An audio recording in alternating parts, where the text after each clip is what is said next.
오늘 하나님의 말씀은 스가랴 5장 1절에서 11절까지의 말씀입니다. 오늘 본문에서 보시면 두 가지 환상이 나와 있습니다. 여섯 번째 환상과 그 다음에 일곱 번째 환상을 이제 담겨져 있는데요. 여섯 번째 환상은 날아가는 두루마리 환상이 있습니다. 보시면은 날아가는 두루마리 환상이 1절부터 4절까지 구성이 되어 있고, 일곱 번째 환상은 그 에바 속에 있는 한 여인의 환상이 나오는데요. 5절부터 11절까지 이렇게 구성이 되어 있습니다.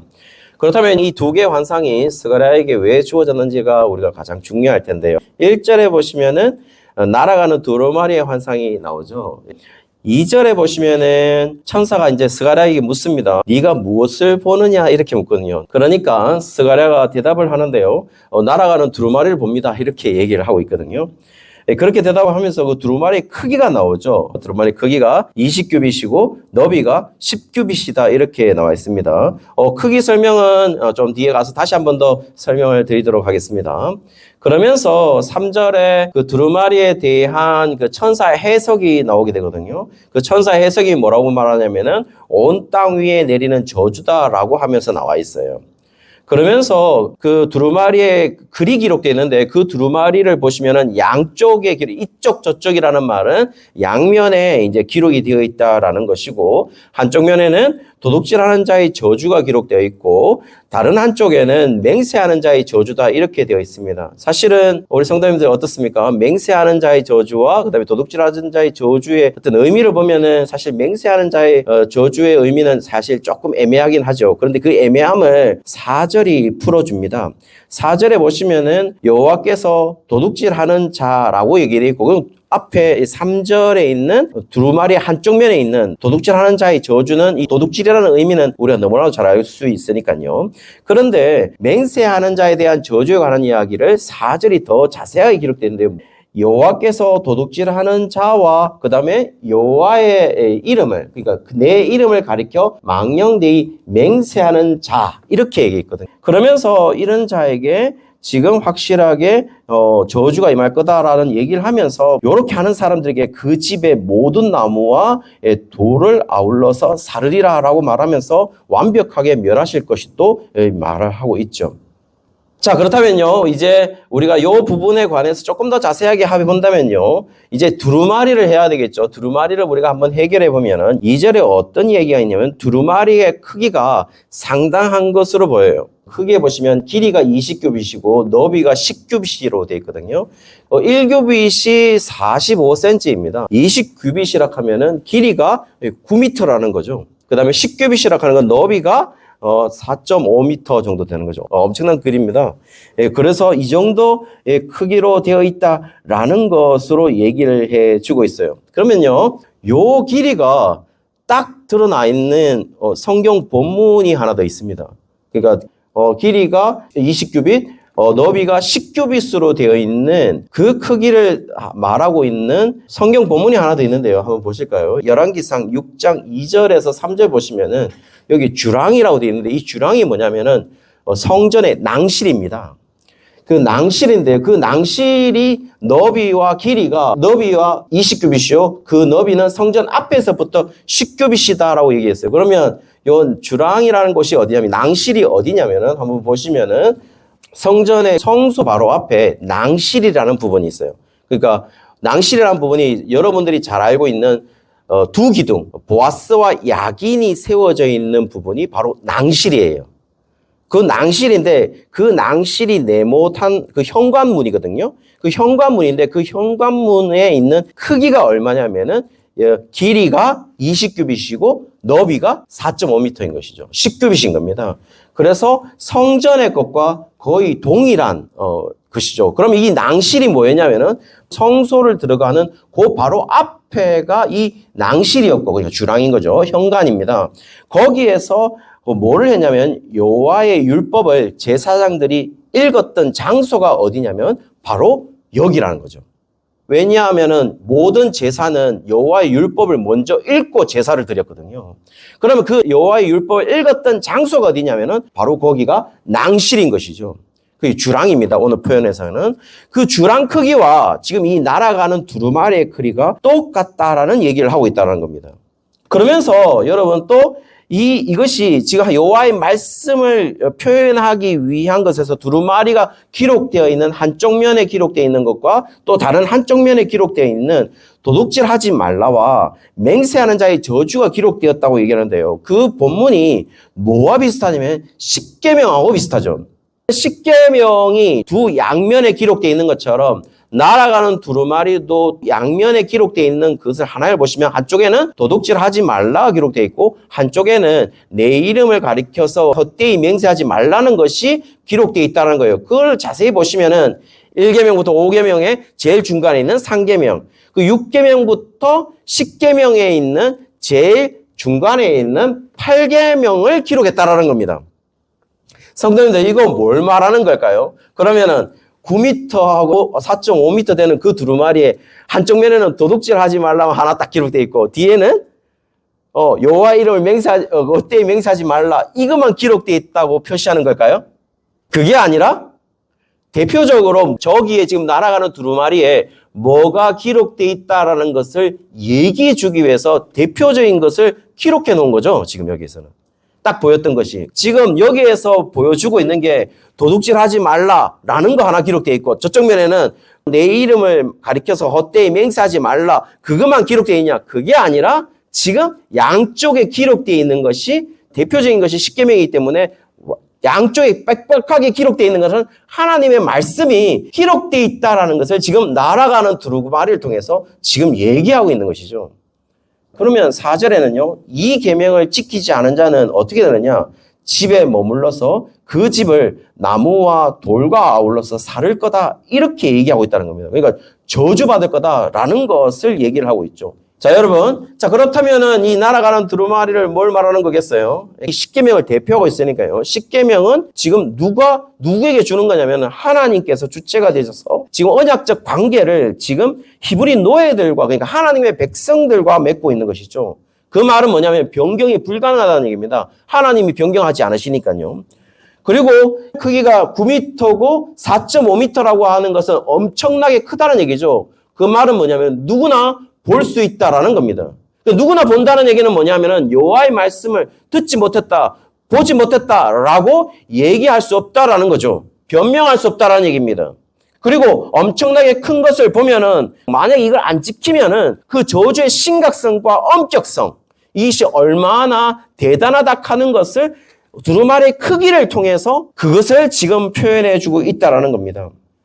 그리고 낭실, 그러니까 한마디로 제사장들이 이 여호와의 율법을 읽혔던 낭실의 크기와 동일하게 만들었다라는 것은 결국에는 이 두루마리가 실제로 뭘 대표하는 거냐? 하나님의 말씀을 대표하는 것이고 결국 하나님을 만나는 왜냐하면 그 여호와의 말씀을 읽고 바로 앞으로 성소로 들어가고 지성소로 들어가게 되잖아요. 그럼 누구를 만나는 거죠?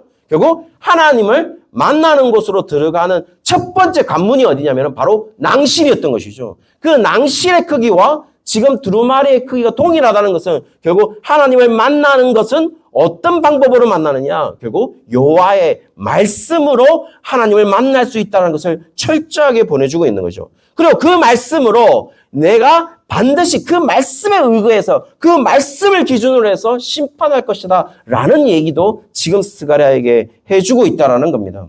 사랑하는 성도님들, 우리가 있잖아요.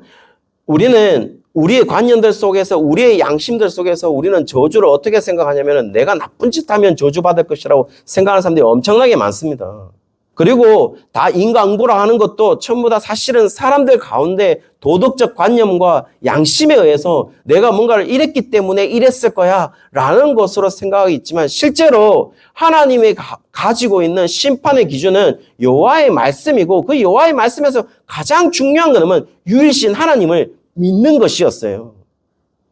여러분, 지금 이 스가랴의 배경도 보시면은 고레스 왕이 바벨론 포로 된 자들을 이제 예루살렘으로 보냈어요. 그 예루살렘에 돌아온 자들이 지금 뭘 하고 있는 거죠? 성전을 재건하고 있잖아요. 그러면 성전을 재건한다는 말은 단순히 성전을 제대로 지으라는 얘기가 아니잖아요. 성전을 재건한다는 말은 하나님과의 관계를 회복하는 것이잖아요. 그러니까 하나님을 만나게 된다는 겁니다. 여러분, 아담과 하와의 범죄가 뭐였는데요? 하나님을 떠난 것이었잖아요. 하나님을 만나지 못하는 것이었어요. 그렇다면 우리의 회복이라는 건 뭘 말한 거겠어요? 하나님을 만나는 것이었죠. 복음은 그 하나님을 만나는 유일한 길이 누구라고 제시하고 있나요? 예수님이라고 제시하고 있잖아요. 그러면 성전이 제시하고 있는 것은 결국 예수님이잖아요. 그렇다면은 지금 성전이 가지고 있는 기능 자체도 결국에는 하나님을 만나는 것이잖아요. 그러면 하나님을 만나는 것이라면 하나님을 만날 수 있는 유일한 길을 제시했죠. 뭐라고요? 여호와의 말씀이라고요. 말씀. 그래서 신약 성경에 보시면 말씀이 곧 예수님이라고 얘기하고 있잖아요. 나라고. 결국 여러분 회복이라는 건 뭐겠어요? 내가 뭔가가 잘못되었는데 내가 잘 되는 게 회복이 아니고 결국 하나님 관계가 어그러져 있는데 그 어그러진 그 하나님의 관계가 정상화가 되는 것이 회복이고 그 정상화가 되었을 때 우리가 어떻게 되냐? 하나님 말씀으로 돌아오게 되는 것이죠. 그것을 우리는 회복이라고 말하는 것이지 내가 병들었었는데 병이 치유됐다고 회복됐다는 게 아니에요. 지금 오늘 두루마리가 그 이야기를 하고 있다는 겁니다. 5절부터 11절까지 보시면은 7번째 환상이 나옵니다. 7번째 환상을 보시면은 에바 속에 한 여인이 있어요. 그렇다면 우리가 에바, 용기입니다. 용기. 양을 재는 용기. 그 에바이고, 그 다음 에바가 뭘 상징하는지, 그러면 그 안에 여인이 있었다. 근데 여인은 뭘 생각하는지. 근데 그 에바의 여인이 있는데 그 여인과 함께 에바를 신할 땅으로 옮겼다라고 얘기했거든요. 그럼 그 신할 땅은 옮겨졌다는 게 뭘 말하는 건지 이것을 해결하면은 이 환상이 지금 우리가 해결될 것 같은데요. 5절에 보시면 천사가 말을 합니다. 너는 눈을 들어 나오는 이것이 무엇인가 보라라고 되어 있어요. 그럼 6절에 스가랴가 묻습니다. 무엇입니까? 라고 묻죠. 천사에게 물어요. 천사가 대답합니다. 이것이 에바다 이렇게 얘기를 합니다. 그러면서 계속 말하기를 뭐라고 하냐면 온 세상이 그들의 모양이 이러하다 이렇게 얘기했어요. 그 다음에 7절에 보시면은 그 에바 가운데 한 여인이 앉아있고 둥근 납 한 조각이 들렸다 이렇게 되어 있거든요. 그런데요, 이것이 지금 히브리 어순을 한글 성경이 잘못 기록된 것 같아요. 여러분 어떻게 되어 있습니까? 한 여인이 있는데 둥근 납 한 조각이 들렸다 이렇게 되어 있잖아요. 그러면 둥근 한 납 조각은 뭘 말하냐면은 사실 덮개를 뚜껑을 얘기하겠죠. 그래서 스가랴 5장 8절 하반절에 보시면 납조각을 에바 아기 위에 던져 덮더라는 것을 봐서는 히브리 어순도 어떻게 했냐면 이 뚜껑이 이 둥근 납조각이 들리니까 여인이 보였다라는 것이죠. 그러니까 우리나라 어순은 조금 이상하게 이렇게 있죠. 에바 가운데 한 여인이 앉아있고 둥근 납 한 조각이 들렸다고 되어 있지만 사실 둥근 납 조각이 들리니까 여인이 보인 거죠. 그렇게 기록이 되어 있습니다. 8절에 보시면은 그 에바 속에 한 여인을 해석을 했어요. 그 해석을 했는데 어떻게 되냐면 악이다 이렇게 되어 있거든요. 정확하게 말하면은 정관사가 붙어져 있어요. 정관사가 붙어서 그 악이다 이렇게 기록되어 있거든요. 이 악이라는 말이 루시아라는 단어인데 범죄, 사악함이라는 단어예요. 그러면서 정관사가 붙었어요. 그 정관사가 붙었으니까 ESV나 NASB 같은 경우에는 정관사 덜을 붙인 게 아니고 대문자를 써서 wickedness라고 배웠어요. 대문자, 소문자를 쓰지 않고 대문자를 적었어요. 여러분, 대문자는 언제 적습니까? 고유명사일 때 적죠. 대문자는 고유명사라는 거예요. 저거 하나라는 거예요. 그 악. 그 악이래요. 그런 말은 누구나 다 알고 있는 악이라는 거죠. 뭘 가르칠까요? 우리가 어떤 죄악이나 악을 가르쳐 그 악, 진짜 대표적인 악을 제시하라고 한다면 어떤 죄가 있을 것 같아요? 성경에서 그 악이라고 할 수 있는 대표적인 범죄가 아담과 하와의 범죄겠죠. 원죄가 그 악이라는 거죠. 그러면 원죄가 그 악으로 대표될 수 있는 아담과 하와의 범죄를 지칭하는 그 악이 wickedness, 대문자 wickedness, 루시아가 거기에 있다. 그 악으로 가득 차 있다라는 것을 지금 표시를 하고 있습니다. 그러면서 오늘 본문에 에바가 있고 악이 있었대요. 그럼 에바는요? 그 에바와 관계된 악이겠죠. 그 에바는 아까도 말했다시피 청량한 용기 그릇이 바로 에바예요. 그 에바 안에 있다는 것은 스가랴 시절보다 270년 전에 아모스 선지자가 어떤 얘기를 했냐면 이 에바를 속이는 범죄를 기록하고 있어요. 그러니까 저울을 속인 거죠. 그 속이는 범죄를 아모스 선지자가 270년 전에 에바를 속이는 문제를 기록했다는 겁니다. 그냥 물질의 눈이 어두워서 그런 행동을 했던 하나님의 백성을 아모스 선지자가 고발했다는 거죠. 그러면서 6절에 온 땅에서 그들의 모양이 이러했다라고 기록했어요. 근데 이거는 조금 사실은 이건 의역인 것 같습니다. 왜 의역이냐면은 모양이라는 단어가 히브리어로 어떻게 되냐면은 아인이라고 되어 있어요. 이 아인이라는 히브리어는 뭐냐면은 눈이라는 단어입니다. 그런데요, 여러분 특이한 거는 뭐냐면 그들이라고 하는 것은 복수이고 아인이라고 하는 모양은 단수 처리했습니다. 그래서 70인역에는 뭐라고 기록했냐면 죄악이다 이렇게 기록하기도 했어요. 자, 그러면은 여러분 생각해 보십시오. 그들의 모양이 다 이랬대요. 그럼 그들의 모양이란 그들 전체는 복수인데 모양은요 단수 처리했다는 거예요. 눈이 그랬다는 거죠. 그들의 눈이. 그러면 그 말은 뭐라겠어요? 70인역에는 어떻게 번역했다고요? 죄악이라고. 그래 한마디로 지금 이들은 온 세상에 딱 하나의 모양만 가지고 있다는 거죠. 딱 하나의 눈으로 가리키고 있다는 거죠. 뭘 가리키고 있다는 겁니까? 죄악만을 그들이 모양을 가지고 있었다고요. 그 얘기를 하고 있다는 겁니다.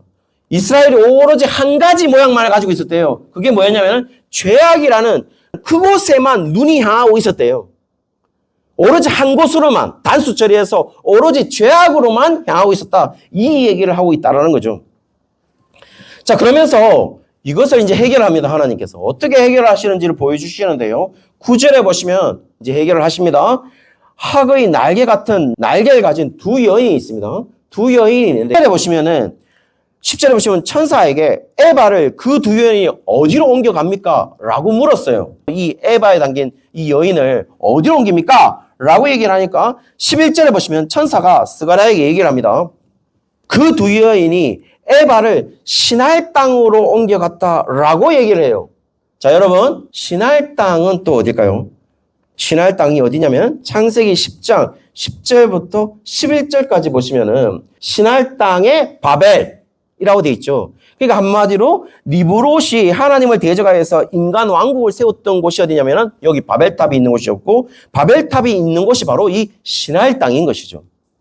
그리고 계시록 17장 3절에서 5절, 특별히 5절을 보시면은 큰 바벨론이라 그 바벨론은 어떤 땅이죠? 땅의 음녀들과 가증한 것들의 어미라고 하였기 때문에 온갖 재앙이 있는 그 시날 땅으로 지금 바벨론 땅으로 지금 옮겨지고 있다라는 것입니다. 시날 땅을 70인역은 어떻게 번역했냐면 보시면 그 70인역은 시날 땅이라고 하지 않고 바벨론 땅으로라고 번역을 했어요. 바벨론으로 옮긴다는 거죠.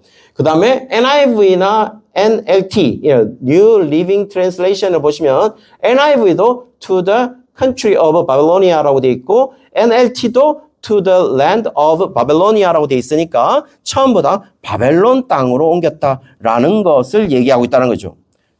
누가 옮겼다는 거죠? 하나님이 그렇게 옮겼다라는 것이죠. 그러니까 하나님의 방법이 뭐냐? 이스라엘 백성들 속에서 이 악을 다른 땅으로, 그러니까 시날 땅으로 옮기는 것을 얘기하고 있는 것이죠. 이 말은 하나님의 백성들과 이 악으로 대표되는 것을 완전히 지금 분리시키고 있다라는 것을 지금 보여주고 있어요. 지금 이게 스가랴의 전체적인 그림입니다. 스가랴의 전체적인 그림을 보시면은 스가랴는 언제냐면 다리오 1세, 여러분 보시는 저기 빨간 표시가 되어 있는 다리오 1세의 치세 2년입니다. 그러니까 521년부터 시작했으니까 치세 2년은 기원전 520년이 되겠죠. 그때 얘기했던 겁니다. 그럼 520년에 뭐가 있냐면 여러분 밑에 보시면은 주전 520년에 성전 공사가 재개되었다는 겁니다. 성전 공사가 재개됐다는 말은 뭐냐면 그 앞에 16년 동안 성전 공사가 중지되었다는 겁니다.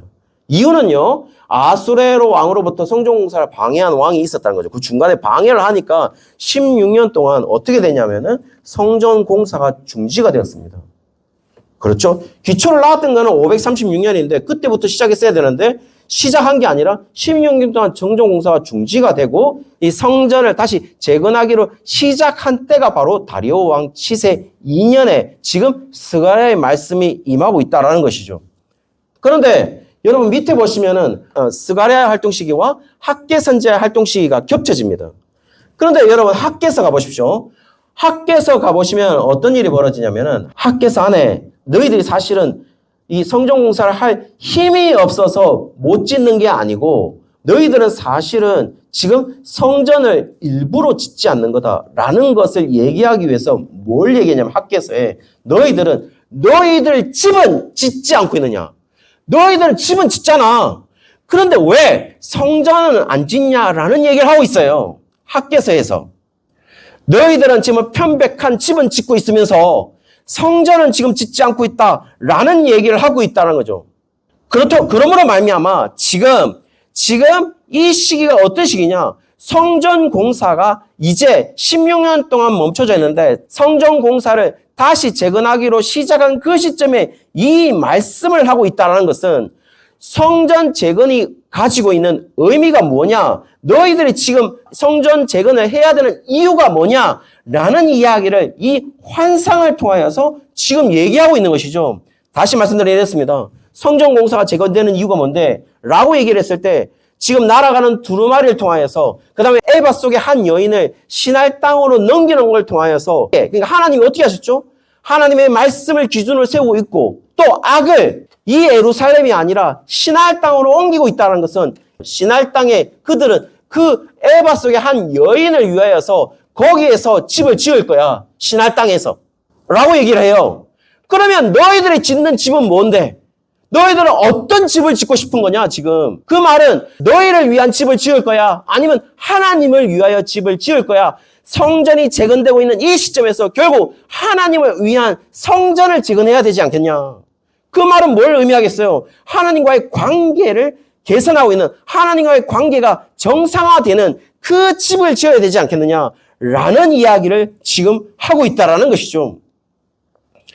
하나님과의 관계가 회복되는 방법은요? 다시 말씀드립니다. 뭐였죠? 하나님의 말씀이었죠. 말씀. 날아가는 두루마리였다라는 겁니다. 그러므로 지금 에바 속의 한 여인이 보여줌을 통해서 지금 하나님의 집과 11절에 보시면 신할 땅에 지어질 집과는 철저하게 지금 구분되고 있다라는 사실을 얘기를 해주고 있죠. 그리고 또 여러분 이것을 통하여서 온 땅에 그들의 모양이 이러했다. 그들의 눈이 한쪽을 향했잖아요. 어디를 향했죠? 다 죄악을 향했어요. 그런데 그 눈을 지금 하나님의 집으로 옮겨야 되지 않겠냐는 거예요. 너희들의 집, 너희들의 시선, 그 얘기를 지금 하고 있다는 겁니다. 사랑하는 성도님들, 시선을 향한다는 게 뭘 의미하겠어요? 어디에 시선을 향하죠? 여러분 시선이 집중되는 곳이 어딘데요? 거기가 내 관심이 가장 집중되어 있는 곳이죠. 아까 그들의 모양이 다 이랬단 말은 그들의 눈이 단 한 곳으로 향했다는 거예요. 어디로? 죄악으로. 신할 땅에 있는 그 집을 짓는 데에 향했다는 겁니다. 죄악된 사람들은 그 집을 짓고 있겠죠. 그런데 우리의 눈이 어디로 향할 것을 얘기하고 있습니까? 우리의 모든 눈들이, 우리는 복수이지만은 우리의 눈들이 단 한 곳으로 향하기를, 어디요? 성전 재건으로. 성전을 재건한다는 말은 뭘 말하는 것이죠? 하나님과의 관계를 회복한다, 이 말을 의미한다는 것이고, 하나님의 관계를 회복한다는 것은 하나님의 말씀을 기준으로 다시 돌아온다, 이 얘기를 하고 있는 거 아니겠어요? 날아가는 두루마리와 에바 속의 한 여인이 가르쳐주는 환상은 말이죠. 사랑하는 여러분, 여러분들의 눈은 어디로 향하고 있습니까? 어디로 막 집중되어 있습니까? 손흥민 선수, 요즘에 가장 많은 이야기를 했던 사람이 누구냐면은 손흥민 선수예요. 손흥민 선수가 이제 이적을 했습니다. 토트넘 후스퍼에서 LAFC로 이제 미국으로 땅을 건너간 거죠. 그리고 토트넘에서 받았던 연봉이 얼마냐면 180억 원 정도였어요. 180억 원 정도. 그런데요, LAFC에는 연봉이 얼마 든냐면 142억 정도 돼요. 그런데 지금 모든 사람들이 메시 빼고는 다른 사람들은 다 어디로 가고 있냐면 유명한 사람들이 다 중동 쪽을 향하고 있습니다. 중동 쪽을 왜 가냐면 오일머니라고 얘기해가지고 연봉이 엄청나게 뛰어난 거죠. 그러면서 만약에 손흥민 선수가 중동 쪽으로 간다면 얼마를 받게 되냐면 450억 정도를 받는다고 얘기를 해요. 그럼 450억이 어느 정도 금액이냐면은 사실은 중동에 가면은 450억 원을 받을 때 세금이 없습니다. 그러면 450억 원이 영국 프리미어리그에서 얼마와 동일하냐면은 800억하고 동일한 거죠. 영국에서는 엄청난 세금을 떼니까요. 그러니까 영국에서 800억과 동일한 것을 받을 수 있는 데가 바로 중동입니다. 그런데 지금 손흥민 선수가 어디로 가냐면 LAFC로 가고 있는 거죠. 142억 원에. 그러면서 손흥민 선수가 밝혔습니다. 왜 중동으로 가지 않고 LA 미국으로 갑니까? 라고 얘기를 하니까 그가 얘기한 것이 딱 한 개였어요. 그게 뭐였냐면 2026년 월드컵이 북중미 월드컵입니다. 여기 내년에 북중미 월드컵이 미국에서 열리는 거죠. 미국에서 열리는데 그 미국에서 열리는 그 월드컵에 내가 거기서 뛰고 있으면 내 마지막 월드컵을 뛰고 있는 그곳에 익숙한 데서 내가 한국 대표로 뛸 수 있는 마지막일 것이다. 이렇게 얘기를 한 거죠. 그러니까 지금 손흥민 선수가 얘기하고 있는 것은 자신은 돈을 따라 움직인 게 아니고 자신이 눈을 향하고 있는 가치에 따라서 지금 자기는 LA를 선택한 거죠. 그런데 손흥민 선수가 우리에게 가르쳐주고 있는 것은 뭐냐면은 돈보다 중요한 가치가 있다는 거죠. 내 눈이 어디를 향하고 있느냐에 따라서 내가 결정한다라는 겁니다. 사랑하는 성도님들, 우리는 실제로 우리가 쏟고 있는 것이 뭐냐면 우리는 아직도 신할 땅에 있는 그 바벨론 땅에 있는 그 집을 짓기 위해서 힘쓰고 있는 사람들처럼 달려가고 있는 것 같아요. 그런 생각을 많이 하게 됩니다. 그런데 그게 중요한 게 아니고 오늘 본문에서 두 환상이 보여주고 있는 것은 하나님의 집을 짓는 것인데 그 하나님의 집을 짓는 것은 뭐냐 하면은 여호와의 말씀을 기준으로 내가 하나님과의 관계를 회복할 수 있는 하나님을 만날 수 있는 그 집을 지을 거야 라고 지금 말하고 있는 것이고 그 집을 지금 너희들이 재건하고 있는 것이다 라고 하는 것을 지금 얘기해 주고 있어요. 그렇다면 성도님들, 우리는 지금 우리의 삶을 어떤 집을 지으면서 지금 살고 있다고 생각하십니까? 우리는 신할 땅에 집을 짓는 것과 동일한 관점으로 혹시 집을 짓고 있지는 않습니까? 우리의 삶이 말이죠. 내 자신의 정체성을 거기다 두고 거기에 집을 짓는 것처럼 그것이 아니라 지금 말씀은 이런 거죠. 너희들만이 여기에 성전을 재건할 수 있어. 너희들만이 나와 만날 수 있어. 너희들만이 나와 관계를 회복할 수 있어 라고 얘기하고 있다는 거죠. 다른 사람들은 아니 신할 땅에 짓는 집을 짓는 사람들은 나와 만날 수 없다. 나와 관계를 정상화할 수 없다. 왜냐하면 나는 심판할 거니까. 근데 너희들만이 나와 만날 수 있고 나와 관계를 정상화할 수 있고 나와 관계를 맺을 수 있다라는 사실들을 얘기해 주면서 너희들이 이곳에 집을 짓는 자라는 것을 잊지 말라는 것을 오늘 환상을 통해서 얘기해 주고 있다는 것입니다. 사랑하는 성도님들, 여러 번 얘기를 합니다. 오늘은 우리가 말씀을 듣고 있고 여기 예배를 드리고 있으니까 하나님과 관계가 올바른 사람처럼 생각되어질 수 있습니다. 그렇죠? 기도하면서 찬양도 하니까 그래 나는 성도이고 나는 하나님의 백성이다 라는 것을 증명할 수 있는 거지만 월요일이 되면 우리는 또 다른 삶을 살아가게 될 거라는 거예요. 그때 여러분이 하나님 관계가 정상화된 하나님의 성전을 재건하고 있는 그 사람이라는 것을 잊지 않았으면 좋겠습니다. 그리고 그 삶이 토요일까지 지속이 되고 다시 주일날 왔을 때 그 삶을 다시 확증하는 그런 시간으로 우리의 성도의 삶을 살았으면 좋겠다는 것이죠. 여러분, 내일 되면 하나님 말씀이 사라지는 시대를 살고 있습니다. 그 시대에 하나님의 말씀을 가지고 살아가는 우리 모든 성도님들 되시기를 주의 이름으로 축원합니다.